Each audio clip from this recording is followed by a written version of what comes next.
Friends, எல்லாரும் எப்படி இருக்கிறீங்க? இன்னைக்கு நம்ம என்ன ரெசிபி பார்க்க போறோம்னு பாத்தீங்கன்னா ஒரு சூப்பரான நான்வெஜ் ரெசிபி தாங்க பார்க்க போறோம்.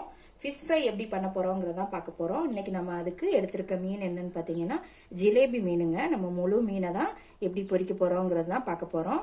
இப்போ இதுக்கு நம்ம மசாலாவை ரெடி பண்ணிடலாம். வீடியோவை ஸ்கிப் பண்ணாம பாருங்க. நம்ம சேனலுக்கு எப்பயும் சப்போர்ட் பண்ணிக்கிட்டே இருங்க. இப்போ வரைக்கும் சப்போர்ட் பண்ணிட்டு இருக்க எல்லாருக்குமே ரொம்ப ரொம்ப நன்றிங்க. மேலும் மேலும் உங்க ஆதரவை கொடுத்துக்கிட்டே இருங்க. 3 டீஸ்பூன் தனி மிளகாத்தூள் எடுத்துக்கோங்க. 1/4 டீஸ்பூன் மஞ்சள் தூள், 1/2 டீஸ்பூன் கரம் மசாலா தூள், 1 டீஸ்பூன் மல்லித்தூள், 5 டீஸ்பூன் கார்ன்ஃபிளவர் மாவு எடுத்துக்கோங்க. கார்ன்ஃபிளவர் மாவு இல்லாதவங்க மைதா மாவு கூட யூஸ் பண்ணிக்கலாங்க. 1/2 டீஸ்பூன் சீரகத்தூள், 1/2 டீஸ்பூன் பெப்பர். இதோட 2 டீஸ்பூன் இஞ்சி பூண்டு பேஸ்ட் போட்டுக்கோங்க. 1/2 எலுமிச்சம்பழத்தை விதையை எடுத்துட்டு இதையும் இதுல பிழிஞ்சு விட்டுக்கோங்க. இப்போ இதை நல்லா மிக்ஸ் பண்ணிக்கலாம். கொஞ்சமா தண்ணி சேர்த்து பிசைஞ்சுக்கலாம். ஒரு பேஸ்ட் மாதிரி இந்த மாதிரி நல்லா மிக்ஸ் பண்ணிக்கோங்க. கட்டி இல்லாம மிக்ஸ் பண்ணிக்கோங்க. இப்போ இதோட தேவையான அளவு உப்பு சேர்த்துக்கலாம். எல்லாத்தையும் நல்லா மிக்ஸ் பண்ணி விட்டுருங்க. கட்டி இல்லாம மட்டும் மிக்ஸ் பண்ணிக்கோங்க. பாருங்க, இந்த அளவுக்கு பேஸ்ட் மாதிரி இருக்கணும். இப்போ அந்த மசாலாவை மீனில் நம்ம அப்ளை பண்ணிடலாம். பாருங்க, இந்த மீனெல்லாம் நல்லா நான் கிளீன் பண்ணிட்டேன் ஏற்கனவே. அதே மாதிரி கத்தியால லைனும் போட்டு வச்சுட்டேன். உள்ள இந்த மாதிரி லைன் போட்டு வச்சாதாங்க, 2 பக்கமும் லைன் போட்டு வச்சிங்கன்னா தான் உள்ள மசாலாலாம் இறங்கும். இந்த மாதிரி நல்லா கத்தி வச்சு கோடு போட்டுக்கோங்க. இப்போ இதில் மசாலாவை அப்ளை பண்ணிக்கலாம். நல்லா அந்த கட் பண்ண பகுதியில எல்லாம் இந்த மசாலாவை அப்ளை பண்ணி விடுங்க.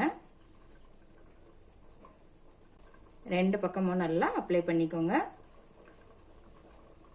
பாருங்க, இந்த மாதிரி மீன்ல நான் சைட்லயும் கீறி விட்டுருக்கிறேங்க. நீங்க கடையில வாங்கும் போதே இந்த மாதிரி கட் பண்ணி கூட வாங்கிக்கலாங்க. முழுசா வாங்கிட்டு வந்தீங்க அப்படின்னா நல்லா சுத்தம் பண்ணிட்டு இந்த மாதிரி கத்தியை வச்சு கீறி விட்டுக்கோங்க. பாருங்க, இந்த மாதிரி ஓபன் பண்ணிட்டு இந்த பக்கமும் நல்லா மசாலாவை அப்ளை பண்ணி விட்டுருங்க. அப்பதான் உள்ள எல்லாம் உங்களுக்கு உப்பு காரம் எல்லாமே நல்லா இறங்கும். இந்த வாய் பகுதியில எல்லாம் நல்லா ஓபன் பண்ணி இந்த மாதிரி மசாலாவை நல்லா தடவிக்கோங்க. பாருங்க, மசாலாலாம் நான் நல்லா அப்ளை பண்ணி வச்சுட்டேங்க.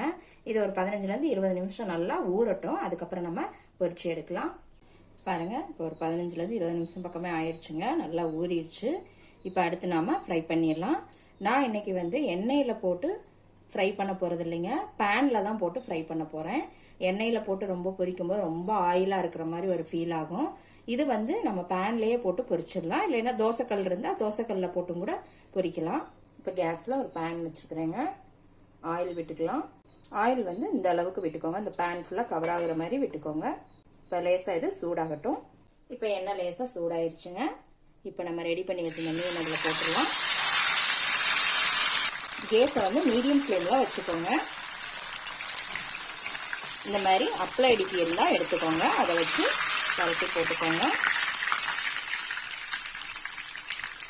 மீடியம் ஃப்ளேம்ல வச்சு பொரிச்சாதாங்க உள்ள எல்லாம் நல்லா வேகும். நீங்க ஃபுல்லா வச்சுட்டீங்க அப்படின்னா உங்களுக்கு மேல மட்டும் மொறுமொறுன்னு ஆகி உள்ள வேகாம போயிடும். இது ஒரு 2 நிமிஷம் அப்படியே இருக்கட்டுங்க. ஒரு பிளேட் போட்டு மூடி வச்சிருங்க.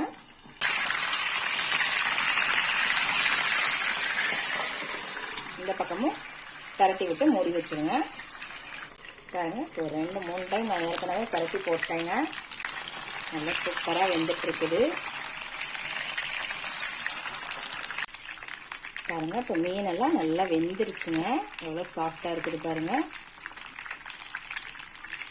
நல்லா வெந்துருச்சு. உங்களுக்கு எல்லா பகுதியுமே நல்லா வெந்துருச்சு. இப்போ இதை ஒரு பிளேட்ல மாத்திடலாம்.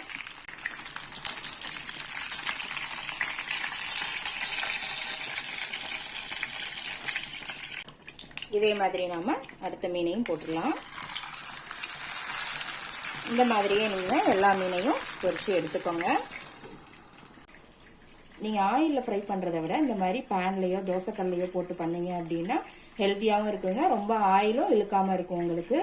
இந்த மெத்தட்ல ஃபாலோ பண்ணி செஞ்சு பாருங்க. செம்ம டேஸ்டா இருக்கும். பாருங்க இந்த 3 மீனையும் எவ்வளோ சூப்பராக நம்ம பொரிச்சு எடுத்துருக்குறோம் அப்படின்னு. இதே மெத்தடில் செய்யுங்க, கண்டிப்பாக டேஸ்ட் சூப்பராக இருக்குங்க. இந்த வீடியோ உங்களுக்கு பிடிச்சிருந்தது அப்படின்னா லைக் பண்ணுங்க. இந்த ஃபிஷ் ஃப்ரையை செஞ்சு பார்த்துட்டு கமெண்ட்ல உங்கள் ஃபீட்பேக் சொல்லுங்க. அன்போடு சமைத்து ஆனந்தமாய் உண்டு இன்பமாய் வாழுங்கள். வாழ்க வளமுடன்.